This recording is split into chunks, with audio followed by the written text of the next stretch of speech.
Več tisočglava množica se je na športnem letališču Skoke začela zbirati že od 9. ure zjutraj, ko je bilo mogoče izkoristiti priložnost za polete z motornimi in jadralnimi letali ter helikopterjem. Na prvi programski vrhunec pa so obiskovalci morali počakati do poldneva, ko so s kratko slovesnostjo odkrili spominsko ploščo ob 100-letnici ustanovitve letalske stotnije generala Maistra. Marsikdo namreč ne ve, da je general Maister v svojih akcijah uporabljal tudi vojaško letalstvo. Letalstvo je danes tako razširjena dejavnost, konec koncev tukaj imamo tudi komercialno letališče, ki čaka na svoj vzlet, da bi do tega vsekakor prišlo, ampak dejstvo je, da je Maister bil sočasni z temi letali, torej v razvoju letalstva, istočasno pa je imela slovenska vojska oziroma takrat vojska kraljevine SHS tem veliko taktično podporo pri definiranju severne meje. Če letalstva ne bi bilo, ne vem, kako bi se skupaj šlo, vsaj po zgodovinskih dejstvih, kakor so se dogajala. Porast zanimanja za športno letalstvo je po besedah predsednika letalskega centra Maribor tudi zaradi finančne dostopnosti. Šolanje takšnega enega pilota, odvisno od kategorije letenja, je tam od 2–3 tisoč evrov za mogoče jadralno letenje, do mogoče nekaj več, kakih 4–500 za ultralahko, pa in jih 6–7 za motorno letenje. To je, kar se šolanja tiče. Kasneje, ko ste izšolan pilot in član kluba, pa lahko za dobrih 100 evrov vzamete cestno 4-sedežno in odletite z njo, kamor vas je volja.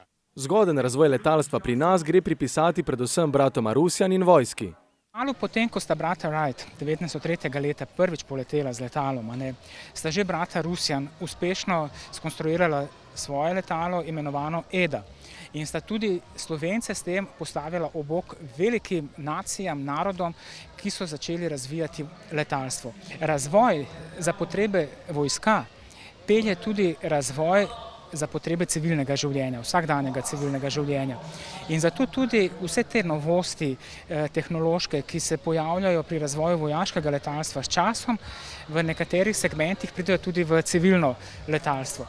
Zgodovinskemu obeležju je nato sledil uradni začetek mednarodnega letalskega mitinga, kjer je največ aplavza požel domači as Peter Podlunšek. Sigurno so take prireditve za popularizacijo letalskega športa, padalskega športa, modelarstva več kot dobrodošle, praktično nujne. Nažalost se seveda srečujemo v Sloveniji z predvsem velikim pomanjkanjem takih prireditev. In dejansko vsa čast in pa pohvala organizatorju, da se je v tem času lotil organizacije takega velike prireditve letalske, kot je Aeros 2018. In vidimo, da je udeležba lepa, vreme prekrasno, ljudje bodo sigurno dobili tisto, po kaj so prišli. Na koncu so se vsi sogovorniki strinjali, da si tudi mariborsko komercialno letališče zaradi svoje vrhunske strateške lege iz centra Slovenije zasluži drugačno obravnavo, ki je bilo deležno do sedaj.